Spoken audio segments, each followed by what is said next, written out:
एक समय की बात है, एक घने जंगल के अंदर बड़ा सा तालाब था। उस तालाब में बहुत सारी मछलियां रहती थीं, जिनमें से 3 मछलियां एक दूसरे की पक्की दोस्ती थीं। इन तीनों का स्वभाव बिल्कुल अलग था। इनमें से 2 बहुत समझदार थीं। पहली संकट आने के पहले ही अपना बचाव कर लेती थी। दूसरी संकट आने पर अपनी सुरक्षा कर लेती थी, जबकि तीसरी सब कुछ भाग्य पर छोड़ देती थी। तीसरी मछली कहती कि अगर भाग्य में संकट होगा तो हम कुछ नहीं कर सकते, और भाग्य में नहीं होगा तो कोई भी हमारा कुछ नहीं कर सकता। एक दिन रास्ते से गुजर रहे एक मछुआरे ने उस तालाब को देख लिया। उसने देखा कि तालाब मछलियों से भरा पड़ा है। उसने तुरंत अपने बाकी साथियों को इस बारे में बताया। मछुआरे और उसके साथियों ने अगली सुबह यहाँ आने और उन मछलियों को पकड़ने का फैसला किया, लेकिन मछली ने मछुआरे और उसके साथियों के बीच की बातचीत सुन ली थी। उसने तुरंत तालाब में रहने वाली सभी मछलियों को इकट्ठा किया और सारी बात बता दी। पहली मछली बोली कि हो सकता है कि कल मछुआरे आकर हमें जाल में पकड़ कर ले जाएं। उससे पहले ही हमें यह स्थान छोड़ देना चाहिए। तभी तीसरे नंबर की मछली बोली कि अगर वो कल नहीं आए तो यह हमारा घर है, हम कैसे इसे छोड़कर जा सकते हैं। अगर भाग्य में लिखा होगा तो हम कहीं भी हो मारे जाएंगे, और नहीं लिखा होगा तो हमें कुछ नहीं होगा। कुछ मछलियों ने तीसरे नंबर की मछली की बात मान ली और वहीं रुक गईं। अन्य 2 मछलियां तीसरी मछली को समझाने में असमर्थ थीं, इसलिए उन्होंने बाकी मछलियों के साथ तालाब छोड़ दिया। अगले दिन मछुआरे और उसके साथियों ने अपना जाल डाला। जो मछलियां रह गई थीं, वे सभी पकड़ी गईं। जो मछलियां भाग गई थीं, उन सभी की जान बच गई, और जो तालाब में रुक गई थी, वे सभी मछुआरों के द्वारा पकड़ ली गईं। मछुआरे ने उन्हें एक टोकरे में डाल दिया, जहां सभी तड़प तड़प के मर गईं। हमें कभी भी भाग्य के भरोसे नहीं रहना चाहिए। संकट आने के पहले ही उसे दूर करने का उपाय सोचकर रखना चाहिए।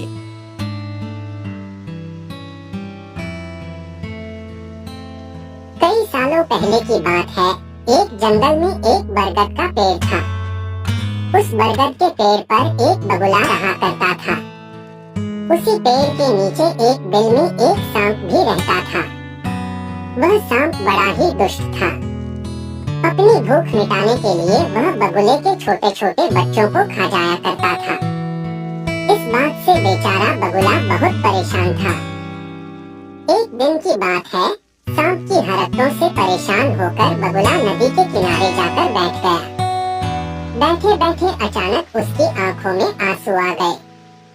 बगुले को रोता देख नदी में से एक केकड़ा बाहर आया और बोला, अरे बगुला भैया, क्या बात है? यहाँ बैठे बैठे आंसू क्यों बहा रहे हो? क्या परेशानी है? केकड़े की बात सुनकर बगुला बोला, क्या बताऊं केकड़े भाई, मैं तो उस सांप से परेशान हो गया हूँ। वह बार बार मेरे बच्चों को खा जाता है। घोंसला चाहे जितना भी ऊपर बनाऊं, वह ऊपर चढ़ ही जाता है। अब तो उसके कारण दाना पानी लेने के लिए घर से कहीं जाना भी मुश्किल हो गया है। तुम ही कोई उपाय बताओ। बगुले की बात सुनकर केकड़े ने सोचा कि बगुला भी तो अपना पेट भरने के लिए उसके परिवार वालों और दोस्तों को खा जाता है। क्यों न ऐसा कोई उपाय किया जाए कि सांप के साथ साथ बगुले का भी खेल खत्म हो जाए। तभी उसे एक उपाय सूझा। उसने बगुले से कहा, एक काम करो बगुला भैया, तुम्हारे पेड़ से कुछ ही दूर नेवले का बिल है। तुम सांप के बिल से लेकर नेवले के बिल तक मांस के टुकड़े बिछा दो। नेवला जब मांस खाते हुए सांप के बिल तक आएगा तो वह सांप को भी मार देगा। बगुले को यह उपाय सही लगा और उसने ठीक वैसा ही किया जैसा केकड़े ने कहा। लेकिन इसका परिणाम उसे भी भुगतना पड़ा। मांस के टुकड़े खाते खाते जब नेवला पेड़ के पास आया तो उसने सांप के साथ बगुले को भी अपना शिकार बना लिया। दोस्तों, इस कहानी से हमें यह सीख मिलती है कि किसी की भी बात पर आंख बंद करके विश्वास नहीं करना चाहिए। साथ ही उसके परिणाम और दुष्परिणाम के बारे में भी सोच लेना चाहिए।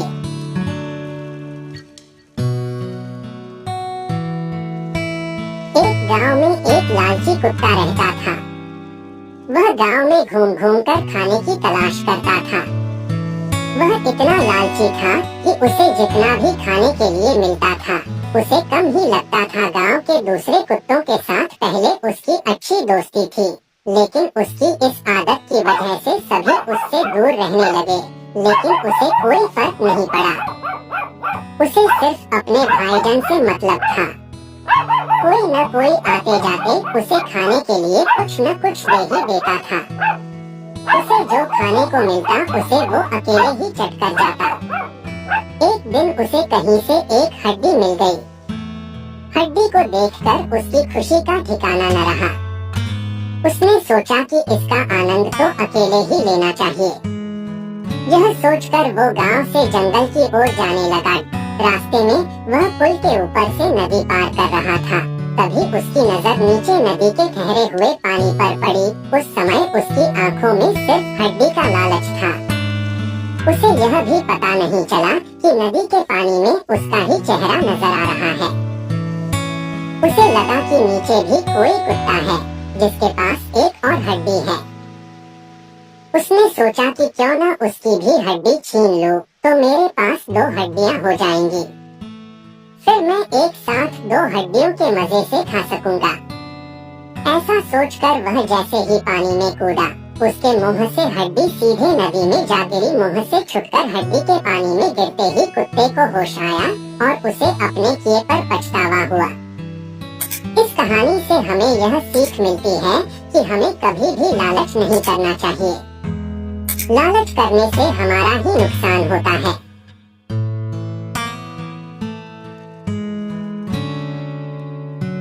सालों पहले पीतल नगर में किशन नाम का एक किसान रहता था। वह गांव के एक जमींदार के खेत पर काम करके किसी तरह अपना घर चला रहा था। पहले किशन के भी खेत थे, लेकिन उसके पिता के बीमार होने के कारण उसे अपने सारे खेत बेचने पड़े। मजदूरी में मिलने वाले पैसों से पिता का इलाज कराना और घर का खर्च चलाना मुश्किल हो रहा था। वो हर दिन सोचता कि कैसे घर की स्थिति को बेहतर किया जाए। आज भी इसी सोच के साथ किशन सुबह सुबह जमींदार के खेत पर काम करने के लिए निकला। खुदाई करते समय उसकी कुदाल किसी धातु से टकराई और तेज आवाज हुई। किशन के मन में हुआ कि आखिर ऐसा क्या है यहाँ। उसने तुरंत उस हिस्से को खोदा तो वहाँ से एक बड़ा सा पतीला निकला। पतीला देखकर किशन दुखी हो गया। किशन के मन में हुआ कि ये जेवरात होते तो मेरे घर की हालत थोड़ी सुधर जाती। फिर किशन ने सोचा कि चलो अब खाना ही खा लेता हूँ। किशन ने खाना खाने के लिए अपने हाथ की कुदाल उस पतीले में फेंक दी और हाथ मुंह धोकर खाना खाने लगा। खाना खत्म करने के बाद किशन अपनी कुदाल उठाने के लिए उस पतीले के पास पहुंचा। वहां पहुंचते ही किशन हैरान हो गया। उस पतीले के अंदर एक नहीं बल्कि बहुत सारे कुदाल थे। उसे कुछ समझ नहीं आया। तभी उसने अपने पास रखी एक टोकरी को भी उस पतीले में फेंक दिया। वो एक टोकरी भी पतीले के अंदर जाते ही वो हर दिन उस बर्तन में अपने कुछ औजार डालता और जब वो ज्यादा हो जाते तब उन्हें बाजार जाकर बेच आता। ऐसा करते करते किशन के घर की हालत सुधरने लगी। उसने इस तरह से बहुत पैसा कमाया और अपने पिता का इलाज भी करवा लिया। एक दिन किशन ने कुछ गहने खरीदे और उन्हें भी पतीले में डाल दिया। वो गहने भी बहुत सारे बन गए। इस तरह धीरे धीरे किशन अमीर होने लगा और उसने जमींदार के यहाँ मजदूरी करना भी छोड़ दिया। किशन को अमीर होते देख जमींदार मोहन को किशन पर शक हुआ। वो सीधे किशन के घर पहुँचा। वहाँ जाकर उसे जादुई पतीले के बारे में पता चला। उसने किशन से पूछा तुमने यह पतीला कब और किसके घर से चुराया? डरी हुई आवाज में किशन बोला। साहब, ये पतीला मुझे खेत में खुदाई के समय मिला था। मैंने किसी के घर चोरी नहीं की है। खेत में खुदाई की बात सुनते ही जमींदार ने कहा, यह पतीला जब मेरे खेत से मिला तो यह मेरा हुआ। किशन ने जादुई पतीला न लेकर जाने की बहुत मिन्नतें की, लेकिन जमींदार मोहन ने उसकी एक नहीं सुनी। वो जबरदस्ती अपने साथ वो जादुई पतीला लेकर चला गया। जमींदार ने भी किशन की ही तरह उसमें सामान डालकर उन्हें बढ़ाना शुरू किया। एक दिन जमींदार ने अपने घर में मौजूद सारे गहने एक एक करके उस पतीले में डाल दिए और रातों रात बहुत अमीर हो गया। एकदम से जमींदार के अमीर होने की खबर पीतल नगर के राजा तक पहुंच गई। पता लगाने पर राजा को भी जादुई पतीले की जानकारी मिली।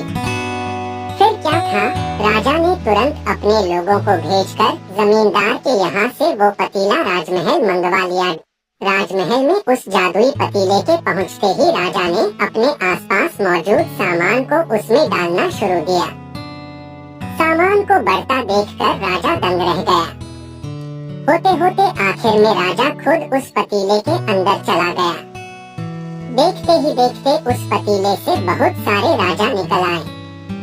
पतीले से निकला हर राजा बोलता, मैं पीतल नगर का असली राजा हूँ, तुम्हें तो इस जादुई पतीले ने बनाया है। ऐसा होते होते सारे राजा आपस में लड़ने लगे और लड़कर मर गए। लड़ाई के दौरान वो जादुई पतीला भी टूट गया और जादुई पतीले के कारण राजमहल में हुई इस भयानक लड़ाई के बारे में नगर में सबको पता चल गया। इस बात की जानकारी मिलते ही मजदूर किशन और जमींदार मोहन ने सोचा, अच्छा हुआ कि हमने उस जादुई पतीले का इस्तेमाल सही से किया। उस राजा ने अपनी मूर्खता के कारण अपनी जान ही खो दी।